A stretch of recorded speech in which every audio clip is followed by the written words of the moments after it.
Hi all you lovely kings, queens, and in-betweens, and welcome back to the channel. My name is Elaine, and today I'm going to be recapping Season 1 of Call of the Night. Now, without any further ado, we're going to dive into Episode 1. After shutting down a classmate's love confession like a pro at emotional dodgeball, 14-year-old Ko Yamari spirals into a moody existential crisis. Sleep? Never heard of her. Instead, he starts taking late-night strolls like a tiny noir protagonist with no case to solve, until he runs into a mysterious, slightly chaotic woman named Nazuna. She sizes him up in 5 seconds flat and diagnoses him with a classic case of, "Your life's boring, and you know it." Determined to help, she spends the night hanging out with Yamari before whisking him off to her apartment for a very unconventional sleep study, one where they share a bed and she casually sucks his blood. Don't worry, it's not weird. Okay, it's a little weird. Ko, playing dead in the most awkward way possible, finds out she's a vampire, and surprise, his blood is apparently 5-star cuisine. When he finally confronts her, Nazuna explains that no, he won't turn into a vampire from one bite. He'll need to fall in love with her first. Then she'd have to bite him. It's kind of like Twilight, but with more sweatpants. Embarrassed by her own vampire love rulebook, she cracks open a cold one. Ko, meanwhile, processes this emotional rollercoaster like any teen boy would, with intense brooding and big decisions. Not exactly thrilled by the idea of going back to his boring, daylight-filled life, Ko decides he's finally found something that makes his heart beat faster, besides blood loss. He asks Nazuna if they can keep hanging out, hoping that maybe, just maybe, he'll fall in love and get the vampire upgrade himself.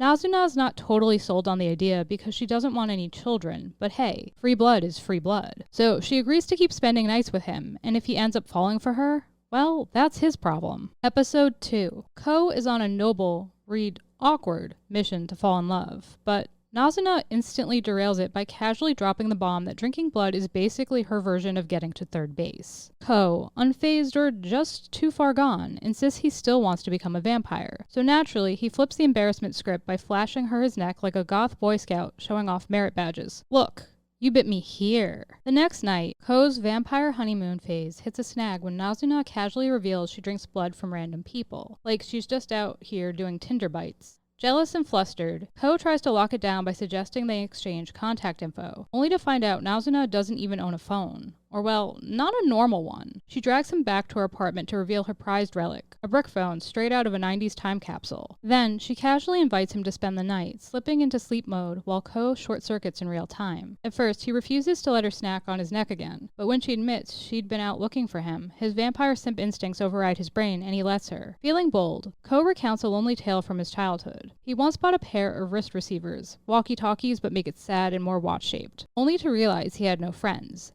He hid one out in the wild, and eventually someone picked it up, but he never had the nerve to reach out. So now, channeling his inner rom-com protagonist, he buys another set and gifts Nazuna one to use. They mess around with the wrist receivers like tiny undercover spies, whispering top-secret nonsense and dramatically hitting buttons. And Ko pipes up that they're basically acting like a couple now, which totally embarrasses Nazuna, and makes her try to change the subject.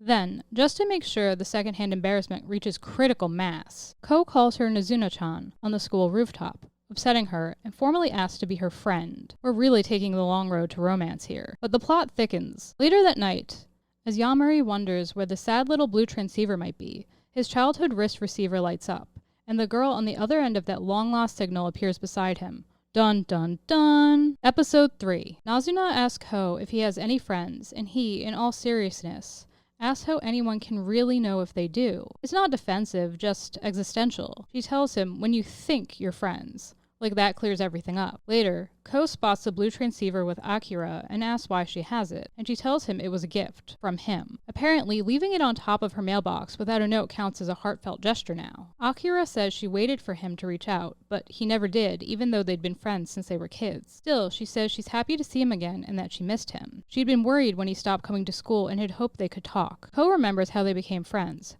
How Akira invited him to play with the other kids, and when he said no, she just stayed behind to look at bugs with him instead. No judgment, just him, her, and whatever insect happened to crawl by. The next day, Nazuna teases him about sneaking off to see another girl, and when he reacts like someone who just got caught with contraband in his backpack, she knows she's right. He meets with Akira again, but Nazuna shows up mid-hangout like it's a sitcom and immediately starts poking fun. Then, to really drive the point home, she drinks his blood in front of Akira to prove that no, they're not dating. They're just doing very intimate vampire things with no no labels. Later, at a cafe, Akira asks Ko why he lets Nazuna drink his blood, and he avoids the question like it's math class. Instead, he says school makes him miserable. She tells him she feels the same way and asks if he'll come back with her because it'll make the experience better for her. He says nothing. After Nazuna formally introduces herself, again, right after making a public meal out of him, they leave. Ko asks if she's mad, and she tells him to figure it out, which is basically the emotional equivalent of being handed a test with no study guide. Eventually, Ko calls Nazuna to apologize for seeing Akira behind her back and for upsetting her. But Nazuna shows up in person and says she's actually glad he has a friend. What bothered her was that he never answered Akira's question about school. Ko says he didn't know how to tell her the truth, that he wants to fall in love so he can become a vampire, which is not exactly the kind of thing you blurt out over coffee. Then Nazuna notices blood on his lip, leans in, and drinks it, effectively kissing him. Ko freezes. That definitely wasn't in the How to Be a Good Human Friend handbook. As she departs, she casually calls him her human friend, leaving him completely confused, because human friends don't usually kiss you and vanish into the night. Episode 4. Akira heads to school like a responsible human being, only for some other kid to pass out in class like a medieval peasant hit with a sleep spell. Naturally, this cues the teacher to go on a heartfelt PSA about the importance of going to bed at night, like some kind of wild concept. Meanwhile, Ko is pulling a full rom-com avoidance maneuver after the kiss with Nazuna. He's not ready to see her. Too many feelings, too little emotional bandwidth. Unfortunately for him, love, or lust, has a longer range than those cheap walkie-talkies. After spotting a couple locking lips in public, Ko's brain goes full connect the dots and decides, welp, I must be in love. So when Nazuna finally tracks him down, he offers up his neck like a romantic sacrifice, totally convinced he's about to sprout fangs and become a night creature. Spoiler, he does not. Nazuna hits him with the cold, hard truth. It might have felt like love, but honey, that was just hormones. Things get even weirder when they both admit it was their first kiss, and Ko shyly asks if he did it right. Nazuna responds with all the delicacy of a chainsaw. It's something you do with all your friends, as in platonic lip collisions. You can actually hear Ko's soul buffering in real time. The next night, Ko invites Akira to join him and Nazuna for a wholesome little hangout, by which I mean vampire gaming sleepover. He finds out Akira had already planned to stay up all night before heading to school, as one does when life is chaos. So they head to Nazuna's place, which definitely gives off girl who eats chips for dinner energy. They play video games, and Nazuna raises the stakes by offering kisses to anyone who can beat her. Casual, totally normal incentive structure. Akira doesn't see the kiss, but she puts two and two together when Yamari starts acting like someone who's been emotionally concussed by affection. Flustered, she tries to hit him with a PSA about the dangers of falling for vampires. Nazuna brushes it off and insists Ko doesn't like her like that. After some quality bonding over a dating sim, they all lie down to sleep in the same bed because apparently boundaries are on vacation. Akira's external monologue is screaming, "Get me out of here!" but the rain outside goes, "You thought." Nazuna grabs a snack. Girls gotta refuel. And Akira takes this opportunity to ask, very politely, what is going on? Nazuna lays it out. She needs blood, Yamori likes being bitten, supply meets demand, capitalism wins. Ko then drops the real bomb. He wants to become a vampire. Akira is happy he has a plan for the future. She remembers how he used to avoid talking about himself or what he wanted to be when he grew up. Like even the question made him want to disappear into his hoodie. Still, she's puzzled. Wait, he's been blood snacked multiple times. Why isn't he a vampire already? Ko explains very matter of fact that love is part of the equation. He has to fall in love and have his blood drunk by Nazuna. Cue Nazuna turning into static noise from sheer embarrassment. Ko casually notes that she short circuits whenever love and romance gets brought up, and Akira points out that they probably need to address that at some point. Ko agrees. Nazuna says bedtime like it's a fire drill, and the topic dies instantly. Once Nazuna's out cold, Akira quietly reassures Ko they'll still be friends, vampire or not. She's happy he's found a dream, even if she's still determined to drag him back to school one day. Education doesn't stop just because your new life goal is become a vampire. They all knock out for the night. In the morning, Nazuna is mysteriously gone from the bed, and Akira has to bolt to school like a sleep-deprived gremlin. Before she leaves, Nazuna asks Akira if she slept well because she was satisfied. Akira thinks it possible as she walks to class. Episode 5. Nazuna winds up at a bathhouse after a spontaneous cuddle session with a stray cat leaves her convinced she smells like she just lost a turf war in a back alley. Ever practical, she tells the front desk clerk to alert her if her wrist receiver starts beeping because nothing says spa day like being on call for vampire business. Mid-soak, the thing goes off. Without hesitation, Nazuna rockets out of the bath, hair down and dripping, looking like a supernatural shampoo ad. She finds Ko waiting outside, and the sight of her with her hair loose nearly reboots his entire operating system. He blurts out that he wants to take a bath too, not suspicious at all, so they head back in. Fresh out of the bath and totally flustered, Ko starts feeling,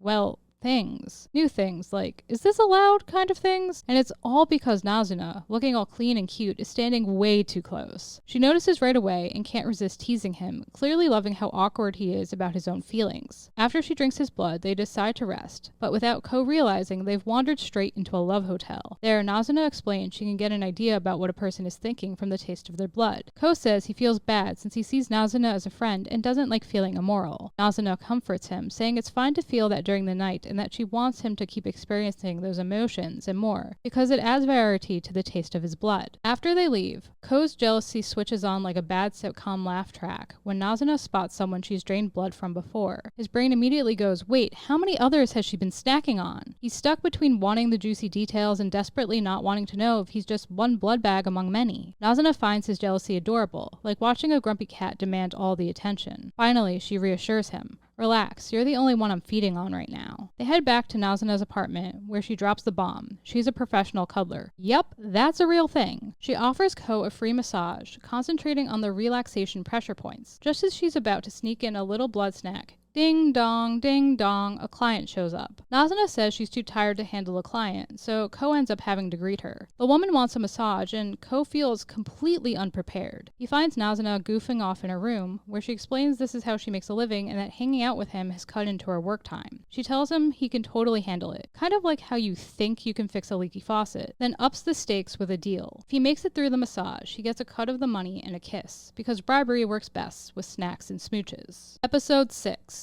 A woman gets out of a car, completely wiped after a round of post-work drinks. She's the one who asked for a massage, and despite not having any experience, or a license, or upper body strength, Ko goes through with it. Kiyosumi Shirakawa doesn't look thrilled at first, and Ko silently tries to convince himself he's not just doing this for the promised kiss. Really, this is totally about helping someone in need and not at all about the kiss. Shirakawa is taken aback to learn her massage therapist is a middle schooler. Ko explains he just wants to enjoy the night, and Shirakawa reminisces about how she used to feel good at night too. Ko says he left school because it got boring. Shirakawa admits she's tired too, and the two start bonding over their shared feelings and experiences. Shirakawa breaks down crying during the massage, completely overwhelmed, like the weight of every unread email just hit her spine. She says she has to go, work is calling, and she doesn't want to get in trouble. Ko, watching her unravel, sees himself in her and decides he can't let her go back to that soul-sucking job. His solution? Call Nazuna. Nazuna's solution? Launch Shirakawa straight out the window like a flying resignation letter. Ko and Nazuna jump after her to catch her, as if this is just part of a totally normal rescue plan. Once they're all safely on the ground, Ko apologizes, probably realizing that defenestration therapy might not be covered by her health insurance. Shirakawa says she has to return to work despite Yamori's protests. And because the universe has a cruel sense of timing, she actually means it. Ko, running low on options, decides it's time to drop the vampire bombshell. Nazuna is a vampire, and he wants to become one too. He admits he's crazy, then promptly throws Shirakawa's boss under the same crazy bus for calling so ridiculously late. If everyone's going off the rails, he figures, might as well enjoy the ride. Shirakawa says she hopes he does become a vampire and confesses she wishes she could too, but being an adult means going back to work instead of growing fangs. Ko assures Shirakawa that if he becomes a vampire, he'll turn her too, like it's a totally normal thing to promise someone on their way back to the office. Nazuna is embarrassed. It's hard to keep your cool when your blood donor starts handing out future bite appointments like he's running a loyalty program.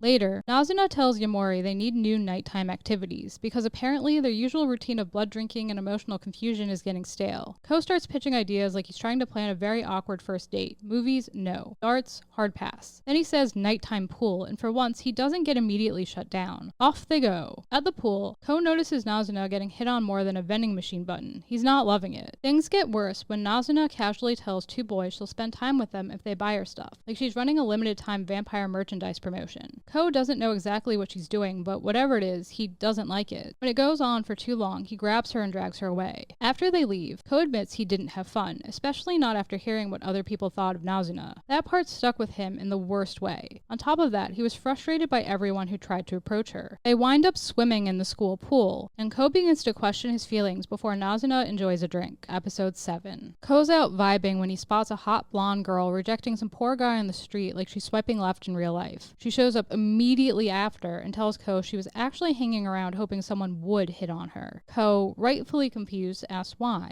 Her answer, she's bored, like terminally. Her hobbies include loitering and emotionally destabilizing strangers. Ko's like, that seems unsafe. And although intrigued by Ko, she rewards his concern by straight up stealing his soda. Rude. He chases after her. She drops a full-on existential monologue mid-jog. Nothing excites her anymore, she's sick of pretending to be nice, and she's got no one to talk to. Ko hears all this and goes, huh, relatable. But before he can offer a hug or a therapist, she leans in to bite him because, surprise, she's a vampire. That's when Nazuna dive bombs the scene and casually slices the blonde's arm clean off. No warning, just one clean, dramatic chop. The girl recognizes Nazuna immediately. She sticks her arm back on like it's Velcro and hits her with the real tea. Everyone's talking about how Nazuna is breaking vampire protocol by hanging out with a human all night. No turning? Scandal. Then the blonde spells out the rules. Either turn humans into vampires or suck them dry. No middle ground nonsense. Nazuna is not here for that logic, and the two immediately throw down. Another vampire sneaks up during the fight and grabs Ko like he's a lost kitten. He's taken to a group of female vampires who give him the world's weirdest ultimatum. Pick one of them to turn him into a vampire, or die. Ko, ever the loyal night gremlin, turns them all down. He wants Nazuna. This sparks instant debate. The vampires start bickering over who would be the best fit for him, like they're drafting teams in gym class. They mention that Nazuna isn't popular, which apparently matters when you're in the vampire MLM of turning humans. Meanwhile, Seri Kikyo explains that they all think Nazuna is stirring up trouble by refusing to turn Yamori, and that he's in danger because of it. Nazuna has to realize this, and she does. Nazuna admits she's planning to create more vampires and says she has a plan. Koha Kobe tries to cozy up to Ko, but the rest of the vampires immediately see through it. Like, nice try, we invented that move. Ko shuts it down fast. Says he's not interested, which stuns everyone like he just rejected free dessert. He explains he doesn't even know how to tell when someone's a yes or no, which honestly explains a lot. Nico jumps in with a friendly little reminder. If he doesn't pick someone to turn him, he's going to die. Ko says he does want to become a vampire, with Nazuna, and he wants to fall in love with her to do it. Right on cue, Nazuna swoops in like she's been waiting for her dramatic entrance. Now the vampires all want the same thing, to hear Nazuna's plan for getting Yamori to fall for her. The mood gets tense, especially when Kabura tries to touch Yamori, and it nearly turns into a group brawl. The vampires demand to know what makes Ko so special. Why Nazuna, of all people, is suddenly spending time with a human when she's never wanted to turn anyone before. Things boil over, and Ko just lays it all out. It's because his blood tastes good. That's the arrangement. Nazuna gets the blood, he gets to be a vampire. Simple, efficient, weirdly romantic. They accuse Nazuna of deceiving him, but Ko shuts it down. Nazuna gave him the choice to fall in love with her. That's all he needed, and with that he makes it clear. He's becoming a vampire, and no one's changing his mind. Episode 8. The couple gets a temporary green light. Ko says he's down to become a vampire no matter how long it takes. That's when Nico hits him with a fun fact. You've only got 1 year from your first bite to make the change, or it's never happening. Nazuna, a professional vampire and part-time amnesiac, conveniently forgot to mention that. To make up for it, she kisses him. Technically as payment for that massage the other night, but still, perks. Afterward, Ko reflects that Nazuna is pretty weird even for a vampire, but he's glad he met her before the rest of the blood-sucking crew. He tells Akira what happened, and she points out that if he doesn't turn by the 1-year mark, he'll probably be killed for knowing too much. Ko had somehow not figured this out himself. At school, Akira runs into her old friend, Mahiru Seki, who casually drops that he's been spending his nights with the girl he's been crushing on. Akira's immediate reaction, please don't let her have fangs. Meanwhile, Ko bumps into Kikyo, who checks in on his whole trying to fall in love so I don't die situation. Ko admits the 1-year deadline caught him off guard. He figured love would just happen eventually. Unfortunately, he also doesn't know how to fall in love, which is sort of a key part of the plan. Kikyo suggests the radical concept of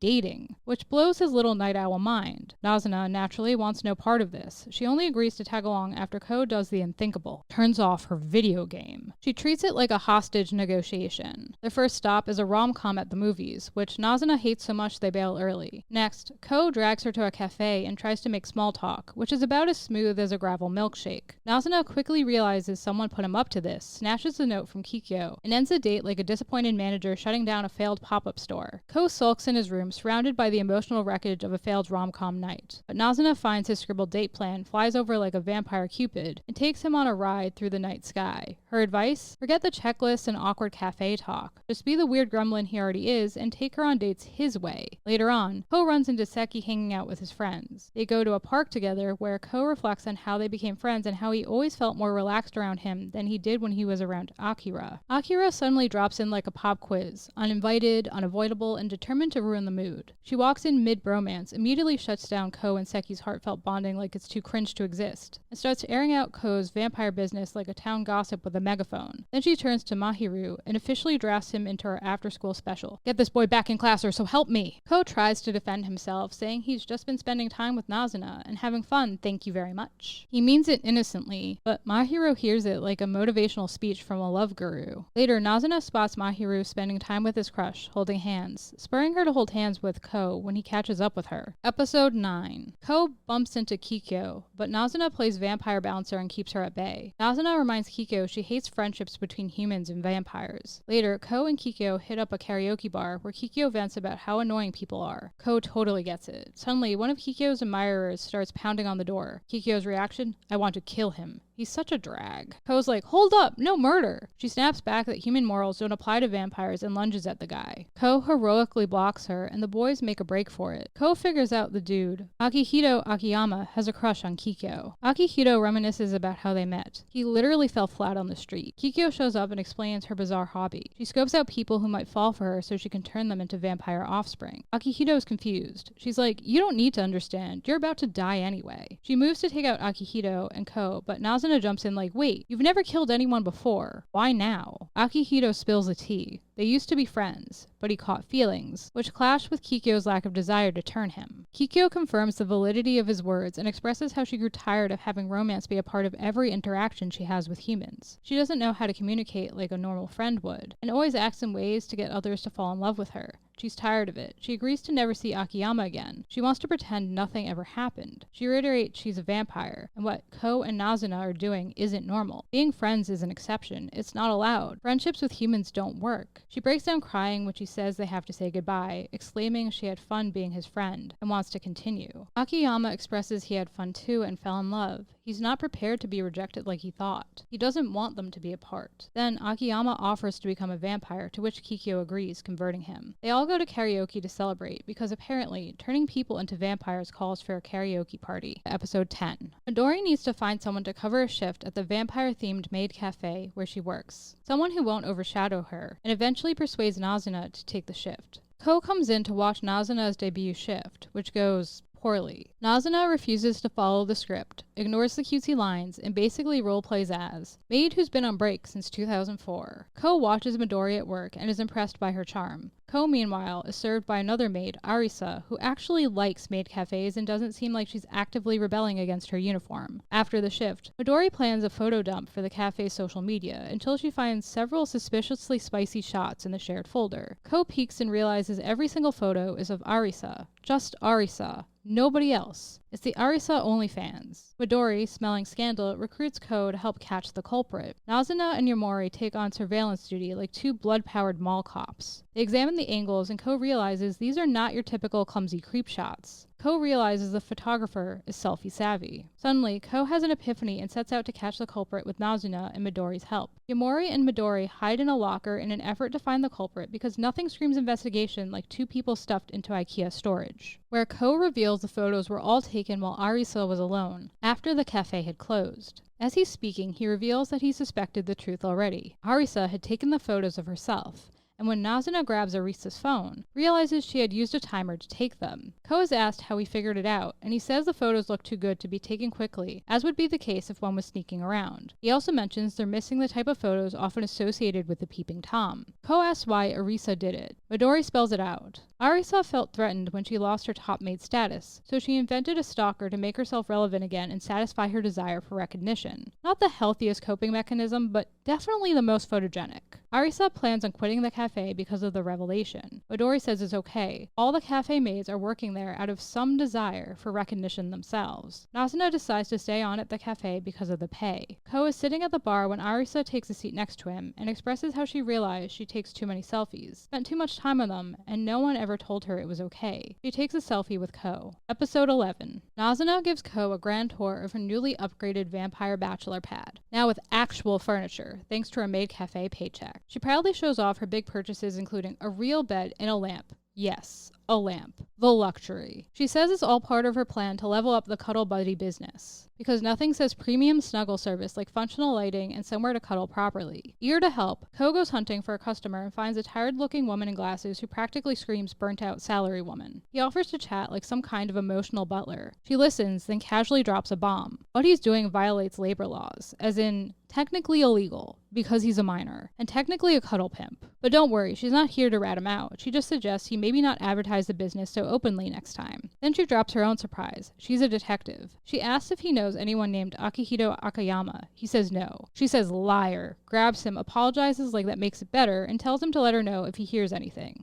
Nazuna is not pleased when she hears what happened. Meanwhile, the detective mutters to herself that she got a bigger scoop than expected, like this is some kind of noir-themed scavenger hunt. Ko meets up with Mahiru and Akira. They head to the school after hours. Mahiru wants to look into the legend of the 7 school mysteries. He feels like verifying their validity is part of the adolescent experience, and he wants to share the experience with his friends. The others reluctantly agree. They find out Hanako isn't haunting the girls' bathroom, that the piano can't play when no one else is there, etc., debunking the school mysteries one by one. Then they investigate the mystery of a teacher who went missing roughly 10 years prior. Mahiru says it was never solved, and sometimes the teacher can be found standing in a classroom late at night. The group goes to investigate and finds an old man in one of the classrooms. The old man lunges for Akira. He's a vampire. After the boys fend him off, Ko recognizes him for what he is and wonders why he seems so distressed and unkempt. Wonders who he is. The man urges them to run when a woman appears, the detective. She offers her neck to the vampire. He drinks from her and starts getting sick. The detective rises and asks the kids if they know what a vampire is. The vampire says her blood tasted bad, and she realizes he hadn't eaten properly since he turned. He didn't want to become a vampire or know anything about them. The man says he was tricked. The detective comforts him, saying it's been a long time since he spoke to anyone. It's over now. He didn't understand he was a vampire for a long time, his craving for human blood. He feels foolish for falling in love with a vampire. The detective places a ring in the man's palm. She insists he remember the human he used to be. The vampire turns to dust in the morning, the ring held in his palm, having died as an honorable human in the eyes of the detective.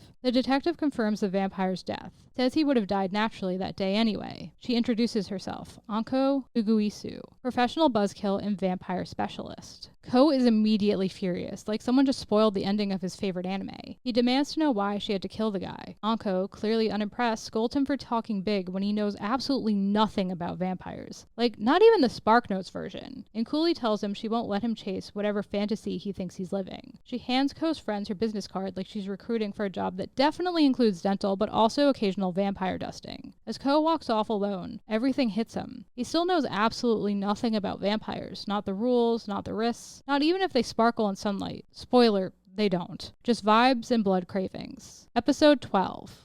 Ko reflects on how he knows nothing about vampires. Mahiru winds up in Anko's office, admitting his confusion over everything. Ko realizes he needs to see Nazuna. Ko pushes Nazuna away from him when she admits she was on the verge of losing it because of lack of blood consumption. He can't get the man out of his mind. Ko explains what happened with the old teacher. Ko asks if that would ever happen to her, and she comforts him. She reveals the rumor. If a vampire doesn't drink for 10 years, they die.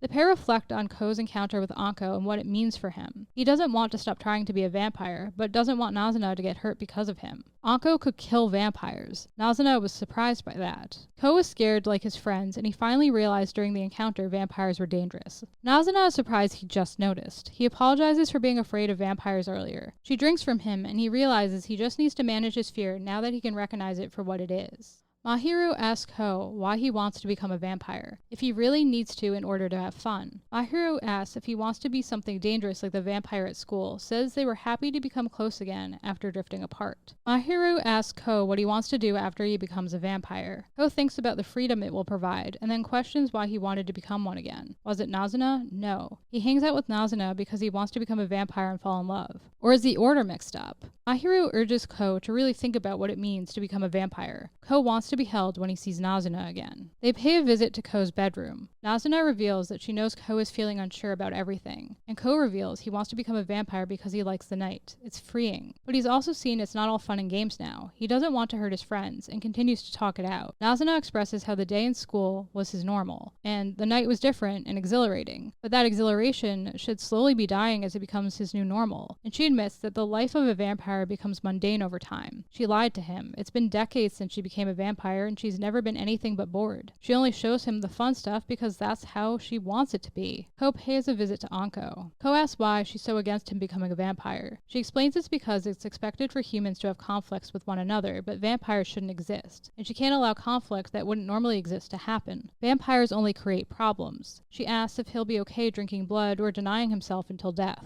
Anko wonders if he can even become a vampire. It's been a bit, and he hasn't turned yet. It's okay, he isn't, but that also makes him a liability for the vampires. She doesn't think Nazuna is safe either if he doesn't turn. They may both be murdered. He needs to decide his own fate. She presents him with an ultimatum: abandon his dream and she'll protect him, or die by her hand if he turns. She admits to wanting to kill all vampires, which she views as perversions of nature. He says no, she can't. He doesn't believe they're all evil. They understand human vulnerabilities and don't just cause misfortune, and doesn't agree with her reasoning. Ko won't let her. Anko makes a call to the police to report Ko and his nighttime activities and how concerning they are. Terrified, Ko scurries home, upset he didn't get to ask any questions of Anko, like how to kill vampires, why her blood tastes bad and his tastes good, why and how she knows so much about vampires. After seeing a police car, Ko hides at a playground and wonders what he should do. Hatsuka finds him there. Episode 13. Hatsuko drags Ko back to her place and promptly kicks everyone else out like a bouncer at an exclusive club.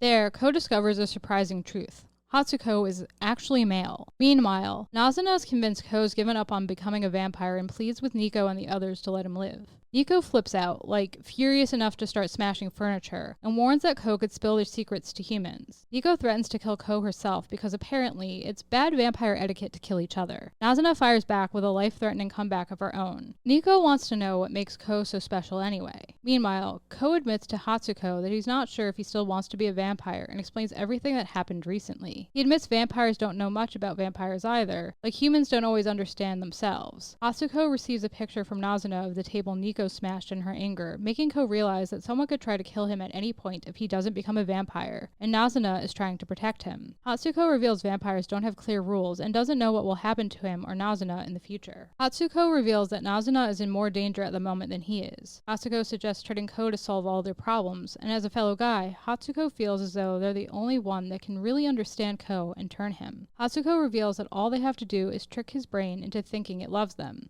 It's not that difficult. Romantic attraction is like brainwashing anyway, and that's why their children are all happy and want Hatsuko around. Ko declines. He admits it's true. There is a big divide between men and women, and they don't understand each other, but the divide for him isn't about gender. He's never really understood anyone. Even so, he still wants to fall in love with Nazuna, although he's not prepared for the coming backlash. He doesn't want Nazuna to be bored either and rushes off. He arrives at the rooftop where he met Nico and friends before, to find the place torn up and Nazuna already gone. Nico alludes to a punishment given in exchange for his safety. Nico tries to dissuade Ko from going after Nazuna, saying Nazuna doesn't want to see him anymore, but he ignores Nico and goes off to find Nazuna after telling Nico to shut up. On his journey, Ko is approached by the cops and runs from them. As he's running, he realizes that Nazuna was the one who taught him how much fun the night can be. Nazuna reflects on how she lied to Ko, how she doesn't know how to have fun at night. She wonders why she lied to him. Ko finally finds Nazuna. He reveals how he was always bored until Nazuna came into his life. Meanwhile, Nico reveals she's going to let it go. They're going to be rooting for the lovebirds. The condition for their staying away is that Nazuna do whatever it takes to make Ko fall for her. At the same time, Ko demands to know what Nazuna's feelings are. She admits she's had fun and forgotten her boredom. She apologizes for lying. Ko says he had fun and knows he's going to fall in love with her. He promises he won't let her get bored and expresses how he wants them to be together. He's glad she's not hurt. Nazuna kisses Ko and promises that she'll become a vampire worth falling for. They're in this together now. And there you have it, my Call of the Night Season 1 recap. What did you think of my recap? Did I leave anything out? Let me know down below in the comments. I always like to know what you lovely kings, queens, and in-betweens think. And if you like what you saw here today, please smash that like button until it's blue. Subscribe, ring that bell so you always know what's up, and I'll catch you all in the next one. Bye, guys!